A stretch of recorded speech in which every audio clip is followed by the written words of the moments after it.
people's, how you doing? Yes, I got an author on the show today. You don't know. Oh, well, we probably do know. I love authors.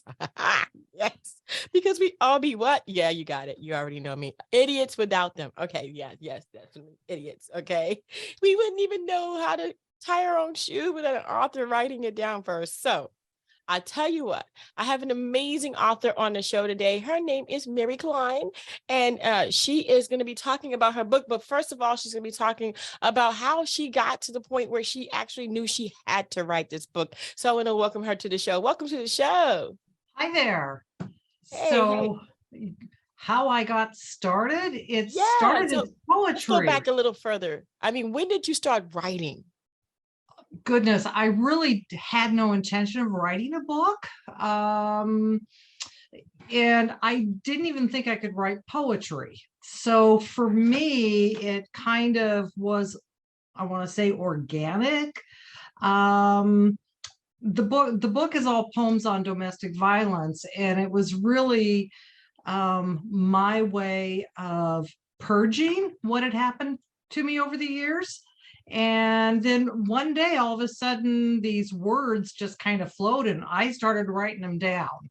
Not every poem I've written in the book is in there, but as I started writing them down, and there's a few in there that really have are kind of my favorites, and I would read through them and think, maybe I should tell this story. Maybe the poetry will help somebody else. And that's really how the book came to be. Wow. So I just started compiling them, and that's really, and I tried to put them in an order that made sense to me.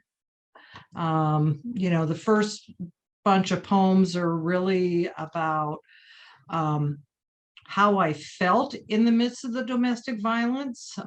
There's one in there, thankful, she sits and wonder in the night, thankful that she has survived. Tears of shame have crossed her face, that by more will be no trace. And it goes on a little bit further. And so there's those like that really speak to the damage of the domestic violence. And then there's others that I put together that was the healing process. And so the poems literally helped me heal. And that's really, as that I went through that, I thought, again, I'm going to go repeat it again. I just felt that the poetry might help others, because until you've been there, you have no idea. Yeah. Oh my gosh.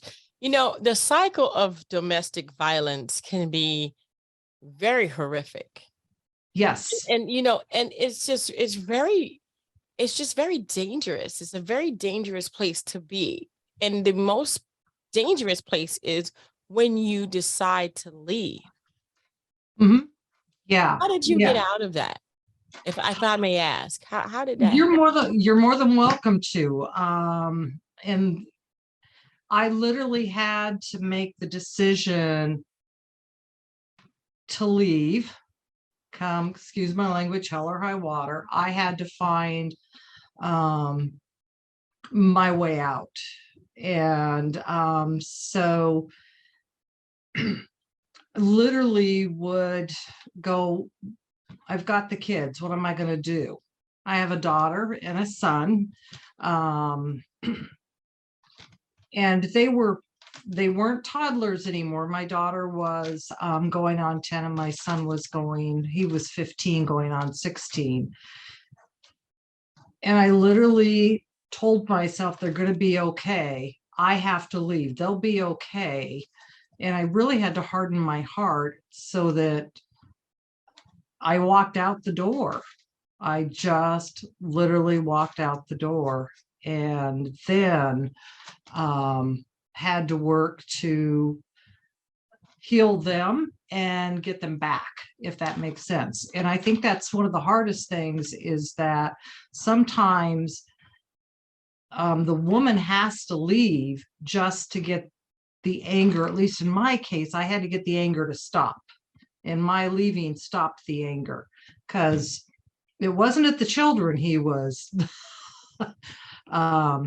physically abusive to. I mean, verbal and the mental, all the others was there, the verbal, the mental, and the emotional, but they were being even more abused through his abuse of me, if that makes sense. Yeah, the especially the young man and the young lady, Yeah. the men think that it's okay to hit their wives, and then Hmm. the young ladies think it's okay for the men to hit them when they become wives. So it can be Yes. psychologically damaging, definitely. Yes. Yeah. And so, I just walked out the door one day, and I knew there was no going back. There was no, we're not going to be able to fix this. And, mine was a long-term marriage of 24 years at that point. So, but I knew that when I walked out that door, there was no going back. And I think that is really hard, especially when you're a younger mother and you have babies and toddlers, little ones. It's much harder for them, trying to find a safe place. My goodness, my goodness. That was dramatic what you did. I have never heard of anybody just up and walk out the door. That's it. It was on an Easter Sunday. It's just, so I think about Easter differently. I mean, it was kind of like my rebirth. How's that? Yeah. Hmm. Yeah. Yeah. Wow. Wow. Yeah. Do you find that women who get themselves into these kind of relationships have a pattern, something that they're looking for, and then all of a sudden they find themselves in the same situation as they did, before? Yes, sometimes if they don't acknowledge that, if they don't, oh shoot, I don't even know the right word. I know what I mean. I know I got into my marriage, and I was very young when I got married. And my parents are divorced, but my dad had a temper. I don't remember my dad ever striking my mother. But I do remember him with this, he'd slam his fist on the table and cuss and holler and that type of stuff. Um, and so I think for myself, and probably, that's usually what it is people marry what they're familiar with, or they fall in love with what they're familiar with. And until they realize what's happening to them, and say enough's enough, it's going to happen over and over and over again. And you see that because Yeah. it's what's familiar. I've never remarried. I went through my dating years, and I've just, went, nope. I hear you. I hear Yeah. it's one thing to just be solo for a while. And I mean, what is it like for you? Because you said you married pretty young, right? So maybe, do you even remember being in love with yourself? Um, when I was, what? No. If I was 19, he was 22, fell in love with him in high school. But I don't remember ever feeling like I was worthy, and that has to do with my childhood. So, I never thought I was smart enough, pretty enough, that when I was younger, and it had a lot to do with my childhood. So, yeah, it wasn't until I was actually divorced, and in my mid 40s, I looked in the mirror and went, "You're not too bad looking." So, yeah, I think that had a lot to do with. I know I dated a gentleman, and the silver's premature. It's from my dad's side of the family. And when I was 44, I finally let it grow out. And I probably dated this gentleman. I was in my late 40s. And he said to me one day, he says, I think you're wonderful. He said, but I don't want to be, with somebody who looks like a grandma. That was the end of the relationship. And I was like, okay, I guess that's the end of this one. Yeah. Oh my So, gosh. yeah. And Oh, that's crazy. yeah. You get these idiots. I'm sorry. We can call them that. that don't understand what they have. I mean, you have the smart ones, and then you have the idiots, and you're gonna have that in every race, creed, color, tall, short, whatever, Yeah. and you just got to keep going, or you just stop. I mean, but now, what about, okay, the book is great, and I'm going to get back to that. I'm going to get back to your poetry, but how did your children, take it when you wrote the poetry, and how are they doing now? So my children were adults when I started writing the poetry. They were no longer at home. And so they both know I wrote the book. I made sure I put that out there. And the book, the author on the book is in my pen name, not my actual name. And so they know it's out there. And my son, he'll be 35 this year. And he lives in Washington, D.C. And when I went out there to visit him and his partner, Jeffrey, this last year, we had some conversations. And, my son has really taken the role of, I don't want anger in my life. If somebody's around me who has anger, they don't need to be in my life. And that's his full truth. He just doesn't allow it. And that's good. And my daughter, she'll be 30 this next summer. And she has 4 of the cutest little grandbabies you'll ever see. But I'm a little partial. But it's interesting with her. And the kids are still, they're still have relationships with their father too. So, which is very, very good. And she was always daddy's little girl, but I do see her with the grandkids. One of them's got a little bit of a temper. And when they start throwing fits, she will calmly get in front of them and say, okay, you got to get control of your emotions. So let's just sit here and breathe and talk about your emotions. And so she's really very good with them in regards to, talking about their emotions and letting them, have their little fits when they're all kids are going to, and I mean, they're age 2 to age 7. So she's got her hands full. So she's just very, very good with communicating them about their feelings and their big feelings. And if they want to have a fit, fine, go have a fit, but they don't get in trouble for it. Right. They might go to timeout, but that's about it. Right. Yeah. Your relationship after you walked out the door with your children, when did you recapture that and teach them that what was happening was wrong, so that they can be on the path that they're on today? I think that a lot of parents don't rectify that. They just try to move forward and not backwards, but you first got to move backwards to move forward. Yes. And so what happened after we got divorced, because what I did for a living back then is I traveled all the time. I was in retail and a district manager. So what happened is my son was old enough, he came to live with me, and my daughter still lived with her dad because she could walk to her school and during the week. And then I got her, weekends and every chance I could get her. And so what happened was my son was starting to act up. There was an incident, I won't go into it because he won't appreciate me going into it. That's his That's fine. story. Yeah, that's fine. But it got us into counseling.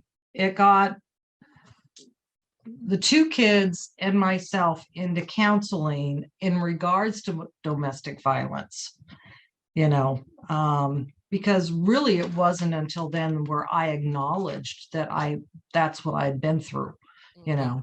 To me, that was the way family life was kind of from my childhood. So, Right. yeah. Wow. And then after that, you guys kind of patched everything up and was able to move forward. This is Yeah. wonderful because you went to counseling with your children and Mhm. then you patched, and then after you kind of admitted that that was what you were going through, then the poetry began. The poetry probably began, I'm going to say almost 7 years after I was divorced. Mm. Yeah. That's when I got on the dating spree. Uh, And silly me. And so it was really after that time period. And that was probably me learning, to be who I was. And it was about 7 years, and that's when the poetry just started to flow. And I felt that release, that healing from it, and today, I mean, I can't sit down and go, I'm going to write a poem today. right. It just is something that it's like automatic writing. And, and even the book, I say it comes from my angels, Right. that's where I feel it comes from. So, Definitely. yeah. Wow. Wow. Well, I want to thank you so much for being on the show. It's very important that we show and depict the after life of, leaving domestic violence. How do Mhm. you feel today as a person, as a woman, as someone who has survived? Do you love yourself today? And what kind of advice do you give to that woman that's watching you today that is stuck in that kind of relationship? So, yes, I love myself very much so. I'm pretty darn proud of myself. I can put my mind to something and go, okay, we're going to do this and this is the way we're going to do it, and just go for it. My advice to a woman who's in that situation, or even afterwards, be gentle with yourself. If you're in the situation, then find your whoops. You disappeared. Find your find your safe, find somebody who is your safe person, somebody who you can run to if you need to run to. I was lucky enough, I was able to call my big sister, and that's where I went.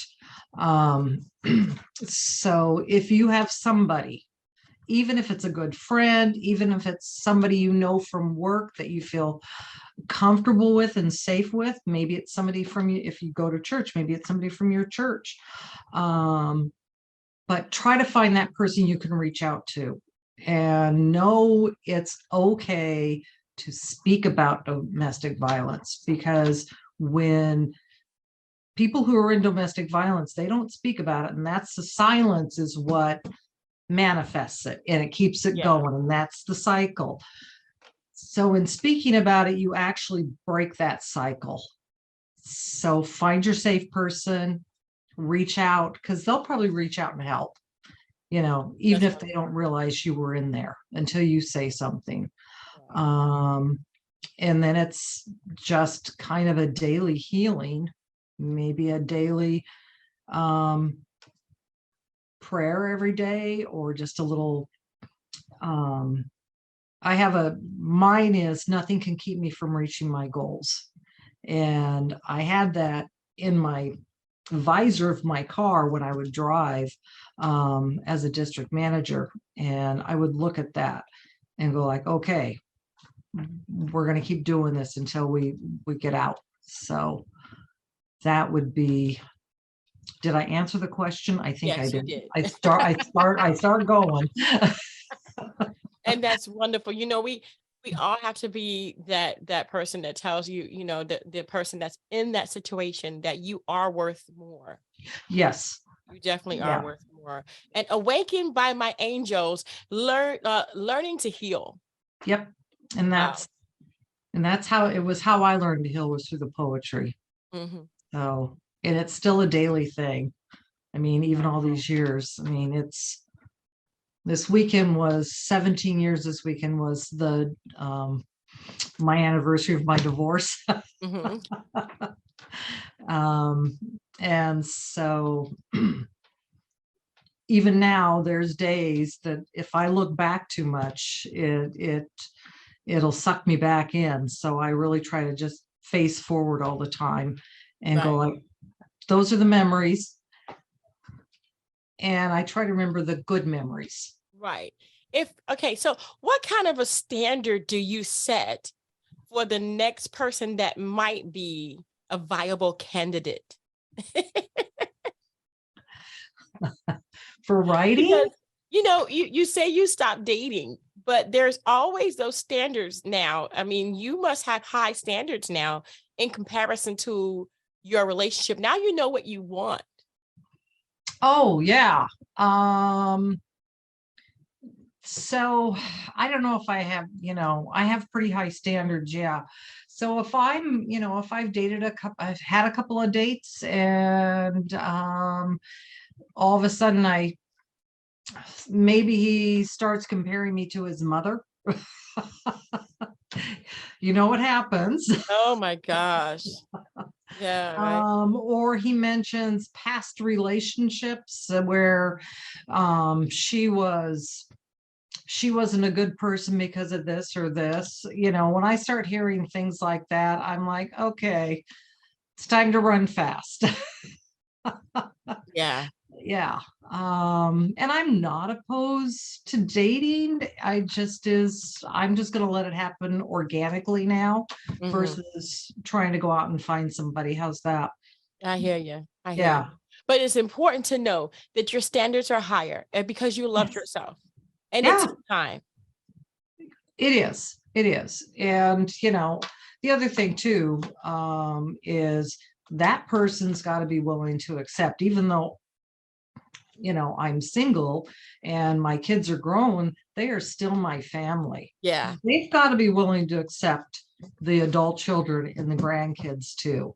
And, if they're not willing to accept that, then I'm not willing to have them in my life. I hear you. And vice versa. I mean, if I wasn't willing to accept somebody's family, Right. in a relationship, then I shouldn't be in their life. Exactly. Yeah. Exactly. Dating is different for every age. And, and as you get older, you have to accept what has happened in the past to that person, and be able to create a future that's even better than the past. I think that's what the challenge is. That really is the challenge. Yeah. Yeah. Yeah. Oh, And, well, wow. sometimes, and you get to a certain age and you're on your own for long enough, you're just kind of get like, do I really want anybody else in my house? You're like, that is my couch. Oh my remote control. Oh my. That's my dirt, my couch. It's my stuff. My stuff. Yeah. Yeah, I hear you. I hear you. Yeah. And they have to be somebody special to sharing your stuff now. Yeah, exactly. If they want, accept me as I am, I guess, Yeah, what you see definitely. is what you get. I mean, That's it. I don't put on airs, so this is me. I hear you, but you're beautiful. Oh, And thank you. congratulations on, moving forward and loving yourself. And Awakened by Angels can be found where? You can find it through, my mind went blank. Amazon. It's right on Amazon, and go to the books and just type in awakened by my angels learning to heal, and it'll pop. Definitely will. And we're going to go ahead and put that in the description box below so that it'll be easy for you guys to find it. Awakened by My Angels, Learning to Heal. And your pen name is Maxine Allen Rifenburgh. Rifenburgh. Yeah. Rifenburgh. Maxine See? Allen Rifenburgh. See. Yeah. All right. All right. Well, thank you so very much. I have to say Maxine because that way people know it's under Maxine. Yeah. Maxine. It's my Yeah. middle name. So There you go. There you there you go. go. All There right. you go. Well, thank you so much for being on the show. I appreciate it. And again, thank you guys so much for tuning in. Don't forget to dare to be different. And if you do find yourself in a situation that you need to walk out of, please find someone that, like she said, that you can trust. It's a Yep. dangerous situation to begin with, and it makes it even more compounded when you try to leave. And if you try to leave with your children, it's even harder. So please make sure that you're safe when you leave. Thank you guys so much again for tuning in. Bye.